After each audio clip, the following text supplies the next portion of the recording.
दोस्तों, नालंदा विश्वविद्यालय की कहानी का पार्ट 2 है। नालंदा विश्वविद्यालय तहस नहस क्यों किया गया, इसकी कहानी सुनकर आपकी आंखें भर आएंगी। हाँ, यही वही विश्वविद्यालय है जो एशिया का सबसे बड़ा यूनिवर्सिटी उस समय हुआ करता था। लेकिन एक नरभक्षी पागल राक्षस क्रूर तुर्की शासक बख्तियार खिलजी ने इस विश्वविद्यालय को तहस नहस कर दिया। बख्तियार खिलजी कौन था? एक मोहम्मद गौरी तुर्की शासक था और उसके दो गुलाम हुआ करते थे, कुतुबुद्दीन ऐबक एक बख्तियार खिलजी। कुतुबुद्दीन ऐबक चंद्रवर के युद्ध में विजय उपरांत मोहम्मद गौरी ने जो क्षेत्र जीते थे वह अपने गुलाम कुतुबुद्दीन ऐबक के प्रतिनिधि के रूप में नियुक्त करके वहां से चला जाता है। बाकी दूसरा गुलाम बख्तियार खिलजी बचता है। वह बिहार और बंगाल के क्षेत्र को विजय करना चाहता था। तो जब वहां आगे बढ़ता है तो उस समय बंगाल और बिहार के क्षेत्र में लक्ष्मण सेन का राज्य चल रहा होता है। लक्ष्मण सेन बगैर युद्ध करे ही भाग जाते हैं और वहां पर बख्तियार खिलजी का राजा बन जाता है। एक समय ऐसा आया, बख्तियार खिलजी क्रूर लुटेरा और मूर्ति पूजक विरोधी की तबीयत खराब हो गई। उसे किसी एक गंभीर बीमारी ने जकड़ लिया था। उसने अपने नीम हकीमों से बहुत इलाज करवाया, लेकिन उसकी तबीयत ठीक नहीं हुई। उस समय एक यात्री नालंदा के प्रांगण में घूमते हुए सभी विषय पर पढ़ने वाले आचार्यों से भेंट करते हुए बख्तियार खिलजी के पास राज्य में जा पहुंचा। वह उस समय पता चला कि वो अभी बीमार है तो मिल नहीं सकता। उस यात्री के विषय में आग्रह पर बख्तियार खिलजी मिलने के लिए तैयार हुआ। यात्री और मिलते हुए उसने बख्तियार खिलजी को सलाह दी कि नालंदा विश्वविद्यालय में मेडिसिन विभाग के एक प्रमुख पंडित राहुल श्री बद्री जी आपका इलाज करके आपको ठीक कर सकते हैं। फिर क्या था कि पंडित राहुल जी श्री बद्री जी से इलाज की इच्छा प्रकट की, लेकिन मोहम्मद बख्तियार खिलजी ने एक शर्त रखी थी कि मैं किसी भारतीय पद्धति से बनी दवाई नहीं खाऊंगा, क्योंकि यह काफिरों के द्वारा बनाई गई है। कुछ समय के बाद राहुल जी बद्री ने कुरान की प्रति लेकर बख्तियार खिलजी के पास पहुंच गए और सलाह दी कि प्रतिदिन कुरान की यह प्रतिलिपि पढ़ेंगे तो आप ठीक हो जाएंगे, यह मेरा दावा है। उसके कुछ दिनों तक खिलजी ने कुरान की यह प्रतिलिपि पढ़ी और उसे लगा कि स्वास्थ्य अब ठीक होने लगा है। उसने पता लगाया कि मैं ठीक कैसे हो गया। तो उसे पता चला कि पंडित राहुल श्री बद्री जी ने कुरान की प्रतिलिपियों पर दवाई का लेप लगा दिया था, और जिन्हें पता था कि कुरान पढ़ने वाला खिलजी पन्ने पढ़ते समय हाथ पर थूक लगाता है, इस माध्यम से शरीर में दवा का असर हुआ और वह ठीक हो गया। उसके कुछ समय के बाद उसे यह बात सहन नहीं हुई कि मेरे हकीमों से ठीक नहीं हुआ, परंतु उस काफिरों की दवाई ने मुझे ठीक कर दिया।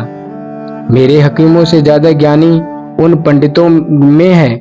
मन ही मन में इस विश्वविद्यालय के प्रति उसके मन में दहशत पैदा हो गया, और यह नालंदा विश्वविद्यालय पूर्ण रूप से शांति का संदेश देने वाला भगवान बुद्ध से प्रेरित था। जगह जगह भगवान बुद्ध की प्रतिमाएं और स्तूप बनाए गए थे।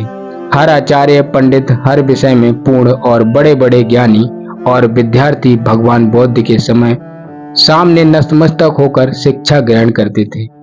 यह बात खिलजी को सहन नहीं हुई, क्योंकि वह एक मूर्ति भंजक था। मूर्ति पूजकों को मारना अपना धर्म समझता था, और एक मूर्ति पूजक के द्वारा इस इलाज करके ठीक करना उसे अपने धर्म की तौहीन नजर आई। खिलजी ने अपने घुड़सवारियों के साथ मिलकर नालंदा विश्वविद्यालय के अंदर प्रवेश किया, और उसके बाद नालंदा विश्वविद्यालय के प्रांगण में जो क्रूर खेल हुआ वो मैं अपने शब्दों से बयान नहीं कर सकता। लेकिन जो नालंदा में आए दुनिया के अलग अलग कोने से आचार्य पंडित और छात्रों के खून से नालंदा की जमीन लाल हो गई थी, और हजारों शिक्षकों को पल भर में मार दिया गया। शांति के संदेश को फैलाने वाले जो लोग आसे थे वो खाली हाथ वाले मौजूद खिलजी की मूर्ति भंजक विरोधी मानसिकता से मार दिए गए और कुछ भागने में कामयाब हुए, तो कुछ लोग महत्वपूर्ण पांडुलिपियों को कपड़े में छुपाकर अपने साथ ले गए और तिब्बत की ओर भागे। उन्हीं पांडुलिपियों की सहायता से बौद्ध धर्म और शांति का प्रचार प्रसार तिब्बत में हुआ। जो छात्र शिक्षक मार दिए गए, उनका कसूर बस इतना था कि वह मूर्ति पूजक थे, और उसके बाद उसने आदेश दिया कि नालंदा विश्वविद्यालय को पूरे तरह तहस नहस कर दिया जाए और उसे खंडित करके तहस नहस कर दिया जाए, और इस पुस्तकालय में रखी लिपियों में भी आग लगा दी गई। उस पुस्तकालय में भारत का भविष्य था, और इस तरह पूरा नालंदा विश्वविद्यालय धू धूम करके जलने लगा।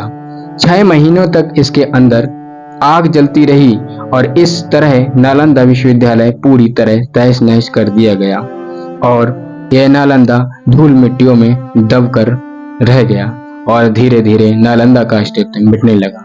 फिर एक दिन ऐसा आया कि एक अंग्रेज अफसर जो खोज करने वाला था, वह एक दिन घूम रहा था, तो उसे एक चाइनीज पुस्तक मिली। उस चाइनीज पुस्तक में नालंदा के बारे में कुछ लिखा था। वह उस नालंदा के बारे में पता ढूंढा और उस पते पर जब वह पहुंचा तो वहां पर कोई सबूत नहीं मिला। फिर वह टहलने लगा और 5वीं शताब्दी में की ईंटों पर उसे कुछ अवशेष प्राप्त हुए। उसने अपने हाथों से उसे खगोलना स्टार्ट करा तो नीचे देखा कि एक ईंट से सजी एक दीवार थी, तो उसे महसूस हुआ। फिर उसने कुछ दिन के बाद उस जगह पर खुदाई करवाई और नालंदा के पूरे अवशेषों को पूरी दुनिया के सामने लाया। उस चाइनीज की लिखी पुस्तक के विवरण के अनुसार उस 15,000 से ज्यादा छात्र और 10,000 से ज्यादा शिक्षक हुआ करते थे। पढ़ने के लिए अलग अलग कमरे हुआ करते थे और अलग अलग भाषाओं में शिक्षा दी जाती थी। दुनिया के तमाम कोने से छात्र पढ़ने के लिए भी आते थे। इस विश्वविद्यालय में प्रार्थना का प्रांगण और रहने की व्यवस्था भी थी। इसमें रोशनी की भी व्यवस्था थी। जब दुनिया में लाइट नहीं हुआ करती थी तो यहाँ पर दिया से पढ़ाई कराई जाती थी। 10 किलोमीटर लंबी और 5 किलोमीटर चौड़ी परिधि के अंदर नालंदा विश्वविद्यालय हुआ करता था। आज भी विश्वविद्यालय, ऐसा कोई विश्वविद्यालय विश्व में नहीं है जो नालंदा विश्वविद्यालय की टक्कर ले सके। 19वीं शताब्दी में इस नालंदा विश्वविद्यालय को 5% ही खुदाई करी गई थी और उसके बाद इसकी खुदाई बंद कर दी गई। लेकिन फिर दौर आया नरेंद्र मोदी जी का।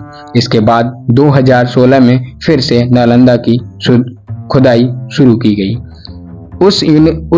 उसके बाद इसको यूनेस्को विश्व धरोहर में नालंदा विश्वविद्यालय को शामिल कर लिया गया और इसके बाद नालंदा के अवशेषों को निकालने और सहेज से रखने की जिम्मेदारी यूनेस्को के द्वारा संभाली जाती है। नालंदा विश्वविद्यालय का पूरा कार्य 19 जून 2024 को पूरा हुआ और इस दिन नालंदा विश्वविद्यालय के नए कैंपस का उद्घाटन प्रधानमंत्री नरेंद्र मोदी जी द्वारा किया गया। नालंदा उद्घोष है, इस सत्य की आग की लपटों में पुस्तकें भले ही जल जाएं, लेकिन आग की लपटें ज्ञान को नहीं मिटा सकती। ये कहानी आपको कैसी लगी कमेंट बॉक्स में जरूर बताएं। बस आज के लिए इतना ही। जय हिंद, जय भारत।